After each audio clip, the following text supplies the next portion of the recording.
በዚህ ቦታ ላይ ለአንድ ጊዜና ለመጨረሻ ጊዜ ስለቀረበው በእግዚአብሔር ፊትም ለማቅረብ ብቃትና ችሎታ ስላለው ስለ ልጁ ስለ ኢየሱስ ክርስቶስና ስለ ፈሰሰው ደም መጽሐፍ ቅዱሳችን በዚህ በዕብራውያን ምዕራፍ 10 ላይ ይነግረናል። እጅግ በጣም ልንረዳው ልናቀው በዚህ በተሰጠው ቃል ውስጥ ልንገባና ልንኖር ያስፈልገናል። አሳ ከውሃ ውስጥ ወጥቶ መኖር እንደማይችል ሕይወት እንደሌለው ሁሉ እግዚአብሔር የሕይወቱ ተካፋይ ያደረገን ደሙ ውስጥ በደሙ ውስጥ ያለው ኃይል ሕይወታችን የተቀመጠበት ነው። በደሙ ውስጥ ያለው በልጁ በክርስቶስ ኢየሱስ ደም ውስጥ ያለው የኃጢአትን የማንጻት እግዚአብሔር ፊት የማቅረብ ጉልበት አሳ ከባህር ውስጥ ወጥቶ በሕይወት መኖር እንደማይችል ሁሉ ወደ ሰው ልጆች እግዚአብሔር የላከው መልእክት ወደ ሰው ልጆች እግዚአብሔር የሰጠው መልእክት ይሄ ነው። በልጁ በክርስቶስ ኢየሱስ የደም ኃይል ውስጥ በመግባት የሕይወቱ ተካፋይ መሆን።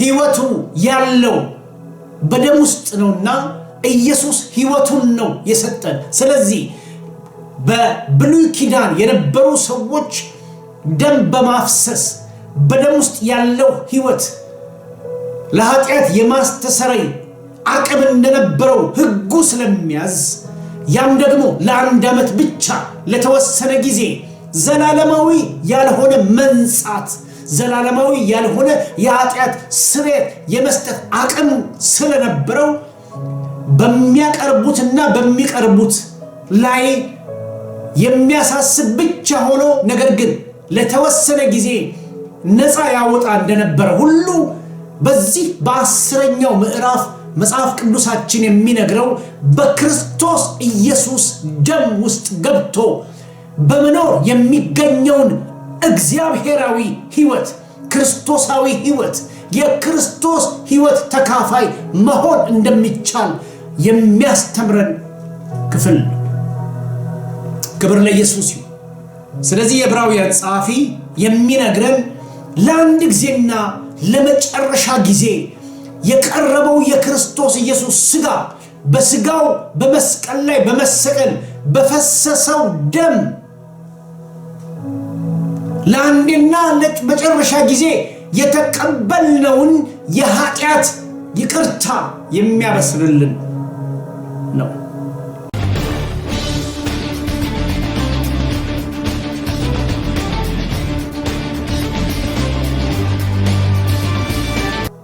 በዚህ ዘመን የቀረልን የለም። ሊዘን የምንቀርበው እግዚአብሔርን የምናስደስትበት እግዚአብሔርም ደስ ተሰኝቶ ለኛ ምላሽ የሚሰጥበት የእግዚአብሔራዊ የሆነ መንፈሳዊ ላይ የመንፈሳዊ ዓለም ላይ ያለውን ሕይወት እንድንካፈልበት እግዚአብሔር የጠየቀው የምናቀርበው ነገር የለም። እሱም ለምንድን ነው የሌለው? ልጁ ክርስቶስ ኢየሱስ በሥጋው በኩል ባፈሰሰው ደም ለአንድ ጊዜና ለመጨረሻ ጊዜ ኃጢአት ይቅር ስለተባለ ነው።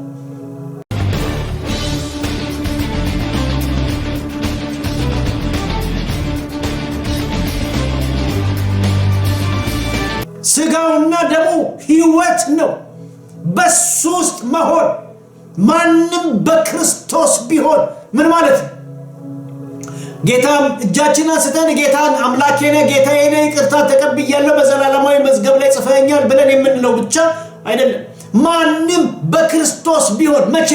ያለ ማቋረጥ በክርስቶስ ቢሆን ዕለት ዕለት በክርስቶስ ቢሆን ዕለት ዕለት በደም ውስጥ ቢሆን ዕለት ዕለት በሥጋ ውስጥ ቢሆን ማንም ዕለት ዕለት በዚህ የእግዚአብሔር ልጅ ኢየሱስ ክርስቶስ ባቀረበው መስዋዕት ውስጥ ቢሆን እሱ አዲስ ፍጥረት ነው።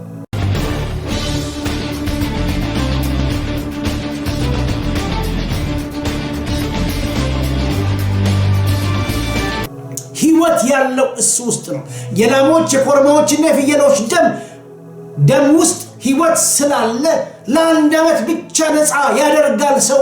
አንድ ዓመት ሙሉ ለኃጢአት የሚሆን መስዋዕት አያቀርቡም።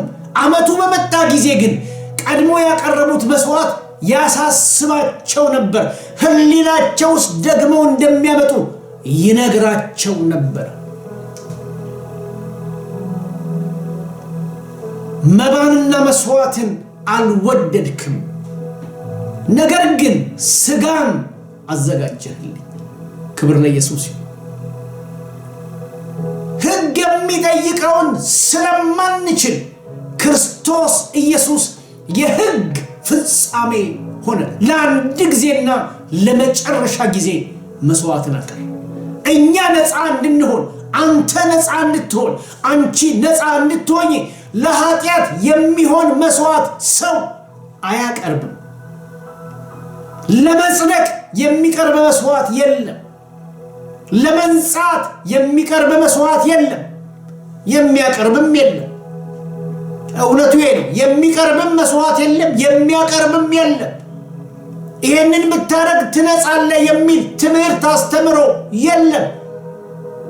ከዚህ ውጪ የሆነ መልእክት ሐዋርያው ጳውሎስ እንደሚናገር እኛ ከሰበክንላችሁ ወንጌል ውጪ የሰበከ ማንም ቢሆን ምን ማለት ነው?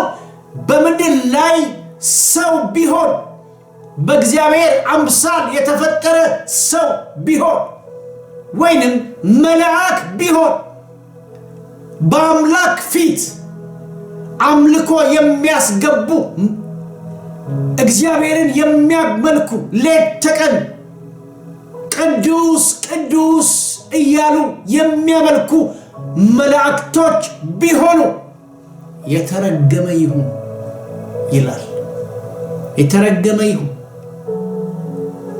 ከዚህ መልእክት ውጪ የሚነግራችሁ ለኃጢአት መስዋዕት የሚቀርብ መስዋዕቶች አሉ ብሎ የሚያስተምራችሁ ለመጽደቅ ብላችሁ እንድታደርጉ የሚነግሯችሁ ቢኖር እኛ ከሰበክነው ወንጌሉ ከሚናገረው ክርስቶስ ኢየሱስ ለአንድ ጊዜና ለመጨረሻ ጊዜ ካመጣው መስዋዕት ውጪ የሚሆን ሌላ መስዋዕት አለ ብሎ የሚናገር ማንም ቢኖር ሰውም ቢሆን መልአክ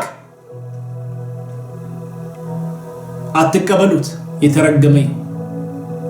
ስለዚህ እግዚአብሔር መባን አልወደድክም ብሎ ብሉይ ኪዳንን ሕጉ የሚፈቅደውን ሕጉ የሚያዘውን ካህኑም ሰውም የሚያመጣውን እግዚአብሔርን እንዳልተደሰተበት ምን ማለት ነው? እንዳልተደሰተበት ማለት ሰውን ነፃ ሊያደርግ የሚችል የኮርማዎች የፍየሎችና የላሞች የቀንድ ከብቶች መስዋዕት ፍጹም ሊያደርግ ስላልቻለ ስጋን አዘጋጀህልኝ ይላል። ክብር ለኢየሱስ ይሁን። አልወደድክም። የብሉይ ኪዳንን መስዋዕት እግዚአብሔር አልወደደው።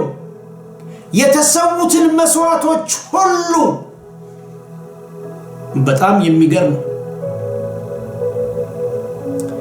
በሙሉ በሚቃጠል መስዋዕትና ስለ ኃጢአት በሚሰዋ መስዋዕት ደስ አላለህም፣ እግዚአብሔር ደስ አላለውም እያለ ይነግረናል፣ ያስተምረናል። ይህ የክርስትና መሰረታዊ ትምህርት ነው። የመንፈሳዊው ዓለም መሰረት የክርስቶስ ኢየሱስ ለአንድ ጊዜና ለመጨረሻ ጊዜ ለኃጢአት መስዋዕት ሆኖ መሰጠቱ ነው። ክርስትናን የሚገልጠው የክርስትና መሰረት የሆነው ይሄና ይሄ ብቻ ነው። ለኃጢአት የሚሰዋ መስዋዕት በምድር ላይ በሰዎች የሚነገር ሰዎች የሚያቀርቡት ስለ ሰዎችም ሰዎች ይዘው የሚቀርቡት መስዋዕት የለም። ለአሳ የተመደበለት እንዳልኩት ውሃ ነው። ሕይወቱ ያለው ውሃ ውስጥ ነው። መንፈሳዊ ዓለም ላይ ከስጋውና ከደሙ ውጪ ምንም መስዋዕት የለም። የሕይወቱ ተካፋይ አደረገን ማለት ምን ማለት ነው? ደሙና ስጋ ውስጥ ከተተን። በደሙ ውስጥ ያለውን የክርስቶስ ኢየሱስ ሕይወት ተካፋይ አደረገን። ክብር ለኢየሱስ ይሁን። በዚያም ጊዜ እግዚአብሔር ደስ አላለውም። በምን? በመስዋዕት፣ በምን? በመባ፣ በምን? በሚቃጠሉ መስዋዕቶች፣ በምን? ሕጉ በሚፈቅደውና በሚጠይቀው መስዋዕት። ታዲያ ምን ሆነ? በዚያም ጊዜ እነሆ በመጽሐፍ ጥቅልል እንደተጻፈ ሕጉ እንደሚያወራው። ለነገሩ አዲስ ኪዳን ላይ ብቻ የተጻፈ አይደለም። ሕጉም የሚለው እሱን ያመለክት ነበር። በመጽሐፍ ጥቅልል ላይ የተጽፎ የነበረው ሊመጣ የነበረውን የሚያመለክት ነው። ሊመጣ የነበረውን የሚናገር ነው። ከሚያስፈልገን ነገር አንዱ በዚህ ስጋና ደም ውስጥ መግባት ነው። ለዚህ ነው የጌታ እራት ምሳሌ እንኳን የተሰጠው። ይህንን በበላችሁና በጠጣችሁ ጊዜ አስቡት፣ ለመታሰቢያ ኢየሱስ ክርስቶስ ያደረገውን አስቡት። መስቀልን አስቡ፣ መስዋዕቱን አስቡ፣ ደም የመፍሰሱ ምስጢር ምን እንደሆነ አስቡ። የምንበላውና የምንጠጣው ለመታሰቢያ ነው፣ ምሳሌ ነው እንጂ እሱ ገብቶ ለኛ ሕይወት ይሰጠናል፣ ሰጥቶናል። ሃሌሉያ እልን አሜን የምንለው አይደለም። መታሰቢያ ነው። እግዚአብሔር በልጁ በኩል ያደረገውን እንድናስበው የተሰጠን። ይህንን ወይን በጠጣችሁ፣ ይህንን ቂጣ በበላችሁና በጠጣችሁ ጊዜ ለመታሰቢያ አድርጉት። ኢየሱስ ያደረገውን አስቡት። ሰማይ የፈቀደውን አስቡት። የሕግ ፍጻሜ የሆነውን አስቡት። ሕይወታችሁ እሱ ውስጥ ነው ያለው። ሰው እንዳይረሳው መጽሐፍ ቅዱስ ከሰጠው ደግሞም ከሚያከብረው ነገር አንዱ የጌታ እራት፣ እሱም ደሙና ስጋው የምንበላውና የምንጠጣው ይህ መስዋዕት የሚያሳስብ ነው። ማን? ክርስቶስ ያደረገው ኢየሱስ በስጋው የፈጸመው የሕግ ፍጻሜ የሆነው ለአንድ ጊዜና ለመጨረሻ ጊዜ የተሰዋውን የእግዚአብሔር ልጅ የክርስቶስ ኢየሱስን ስጋና ደም የሚያሳስብ ነው። ምን ማለት ነው? የሕይወቱ ተካፋይ አደረገ። ክብር ለኢየሱስ ይሁን። አልወደድክም ነበር ምኑን? በብሉይ ኪዳን የነበረውን የላሞችና የኮርማዎች የፍየሎችን ደም የሚቃጠልን መስዋዕት፣ እሱን አልወደድክም። ነገር ግን ስጋን አዘጋጀሃል።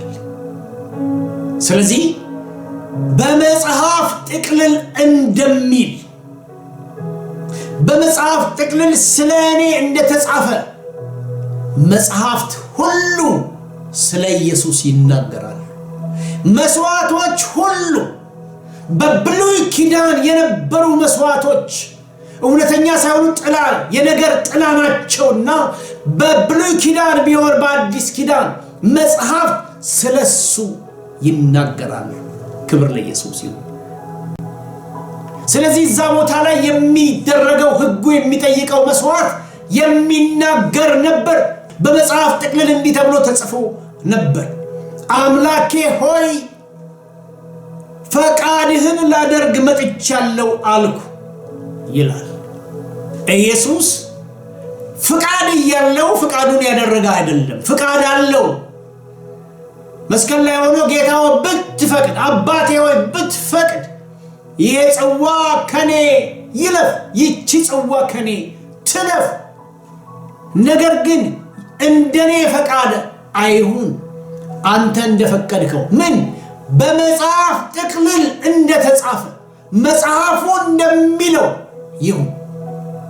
ለአንዴና ለመጨረሻ ጊዜ የተደረገ መስዋዕት፣ ምንም እንዳይቀር ነፃ እንድንሆን በህሊናችን የምናስበው እንዳይሆን በደሙና በስጋ ውስጥ እንድንገኝ በህይወቱ ውስጥ እንድንገኝ ስጋውና ደሙ ህይወት ነው በሱ ውስጥ መሆን ማንም በክርስቶስ ቢሆን ምን ማለት ነው ጌታም እጃችንን አንስተን ጌታን አምላኬ ነህ ጌታዬ ነህ ይቅርታ ተቀብያለሁ በዘላለማዊ መዝገብ ላይ ጽፈኸኛል ብለን የምንለው ብቻ አይደለም ማንም በክርስቶስ ቢሆን መቼ ያለማቋረጥ በክርስቶስ ቢሆን እለት በክርስቶስ ቢሆን እለት በደሙ ውስጥ ቢሆን እለት በስጋ ውስጥ ቢሆን ማንም እለት በዚህ የእግዚአብሔር ልጅ ኢየሱስ ክርስቶስ ባቀረበው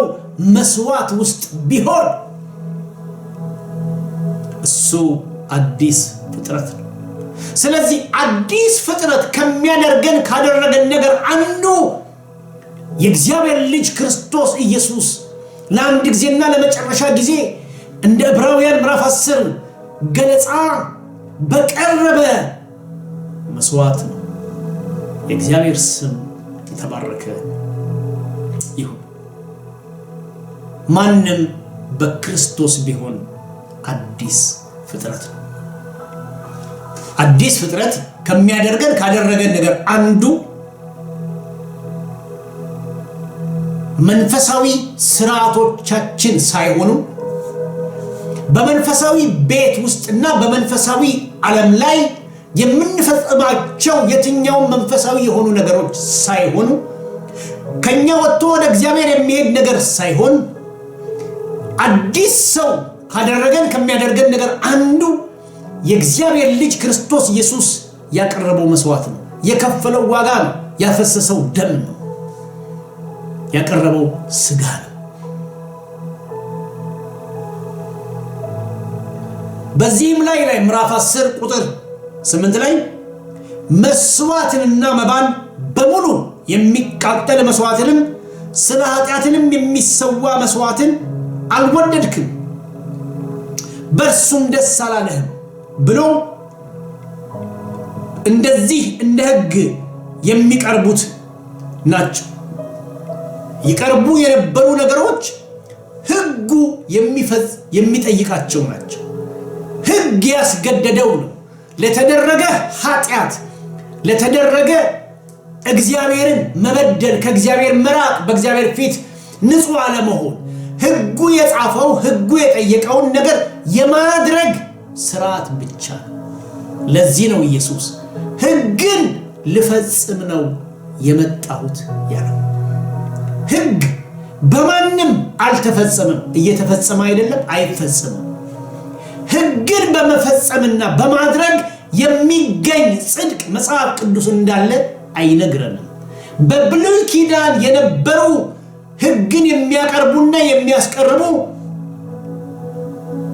ሕግን አልፈጸሙም ሕግን የፈጸመ አንድ ነው እሱም የእግዚአብሔር ልጅ ክርስቶስ ኢየሱስ ነው በምን ደሙንና ስጋውን ደሙን በማፍሰስ ስጋውን በመስቀል ቀጥሎ ምንድነው የሚለው ምዕራፍ 10 ቁጥር 9 ላይ እነሆ አምላኬ ሆይ ፈቃድህን ላደርግ መጥቻለሁ ብሏልና ሁለተኛውንም ሊያቆም የፊተኛውን ይሽራል የፊተኛው የሚለው የመጀመሪያውን ይሽራል የብሉይን ኪዳን ሕግ በአዲስ ኪዳን ነው የተሻለ አዲሱ ኪዳን የክርስቶስ ኢየሱስ ደምና ስጋ ሲሆን የብሉይ ኪዳን ሕግ የሚጠይቀው ለኃጢአት መስዋዕት የሚጠይቀው የላሞች የኮርማዎችና የፍየሎች እንዲሁም የሚቃጠል መስዋዕት እንዲሁም መባ ነበር የፊተኛው እሱ ነው አሁን ግን አዲሱ ኪዳን እግዚአብሔርን ደስ የሚያሰኝ የእግዚአብሔርን ፈቃድ የሆነው ክርስቶስ ኢየሱስ ነው ደም በማፍሰስ የኃጢአትን ይቅርታ ያስገኘልንና እኛን ነፃ ያወጣ መስዋዕት የእግዚአብሔር ስም የተባረከ ይሁን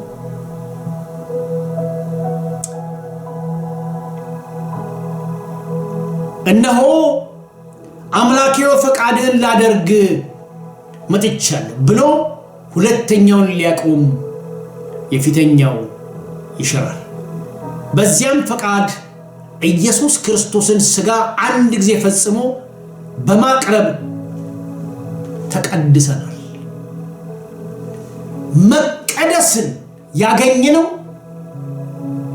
ሕግ የሚጠይቀውን ነገር እንደ ብሉይ ኪዳን ዛሬ መንፈሳዊ ዓለም ላይና መንፈሳዊ ቤት ውስጥ በምናቀርበው የትኛውም አይነት አምልኮ ሳይሆን እርሱ ስለ ኃጢአት አንድ መስዋዕት ለዘላለም አቅርቦ በእግዚአብሔር ቀኝ ተቀመጠ ተብሎ በተጠቀሰለት በተነገረለት በክርስቶስ ኢየሱስ መቀደስን ለኛ በሰጠን ነው። መቀደስን ያገኘነው ሥርዓቶችን በመፈጸም አይደለም። ወደፊትም መቀደስን የምናገኘው ክርስቶስ እስከሚመጣበት ጊዜ ድረስ በየትኛው መንፈሳዊ በሚመስሉ ነገሮች ምናልባትም በየአብያተ ክርስቲያናቶች በሚወጣው ሕግ ሳይሆን በሚደረጉ መንፈሳዊ ሥርዓቶች ሳይሆን መቀደስን ያገኘነው ለአንድ ጊዜና ለመጨረሻ ጊዜ ራሱን በእግዚአብሔር ፊት ባቀረበው በክርስቶስ ኢየሱስ ነው። ምን ይላል?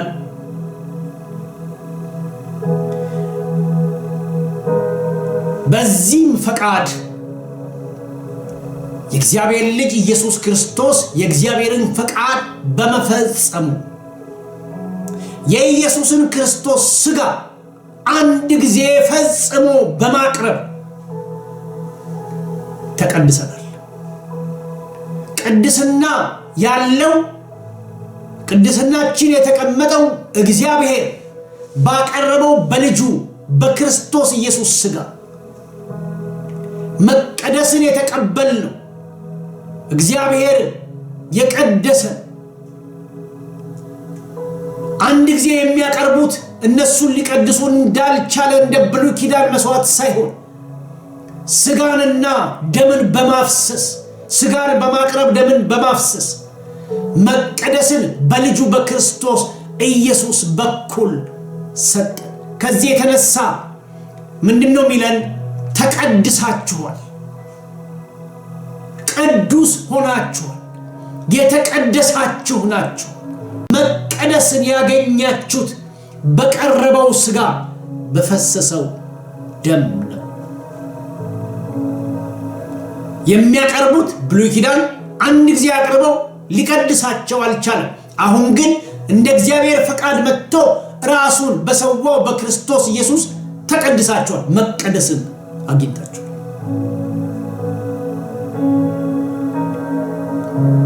ብሉይ ኪዳን ላይ ዕብራውያን ምዕራፍ 7 ቁጥር 27 ላይ እርሱ እንደነዚያ ሊቀ ካህናት አስቀድሞ ስለ ራሱ ኃጢአት በኋላም ስለ ሕዝቡ ኃጢአት ዕለት ዕለት መስዋዕትን ሊያቀርብ አያስፈልገው ራሱን ባቀረበ ጊዜ ይህንን አንድ ጊዜ ፈጽሞ አድርጓልና። ሊቀ ካህኑ ብሉይ ኪዳን ላይ ለሚቀርቡትም ለሱ ዕለት ዕለት መስዋዕትን እያቀረበ ሊቀድሳቸው ኃይል አልነበረው። አሁን ግን ራሱን አሳልፎ በመስጠት ደሙን በማፍሰስ በመስቀል ላይ በመሆን ሥጋውን በመስቀል ተቀድሳችኋል። ይህ የክርስቶስ ኢየሱስ ሥጋ የመቀደስ ኃይል አለው። ይህ የክርስቶስ ኢየሱስ መስዋዕት ሥጋውና ደሙ እንደ ብሉይ ኪዳን ሊቀ ካህን አልነበረም። የሚቀርቡትንም ራሱንም እንዲቀደሱ እንዳላደረገ፣ ነገር ግን ኢየሱስ ክርስቶስ አንዴ እንደ እግዚአብሔር ፈቃድ ሥጋውን በማቅረብ ደሙን በማፍሰስ መቀደስን ሰጠ። ተቀድሳችኋል። ክብር ለእግዚአብሔር ይሁን። መቀደስን በልጁ በክርስቶስ ኢየሱስ በኩል ተቀበል። ከዚህ የተነሳ እኛ ምን ሆነናል ስንል ቅዱስ ሆነናል፣ ተቀድሰናል። የእግዚአብሔር ስም ለዘላለም ይባረክ።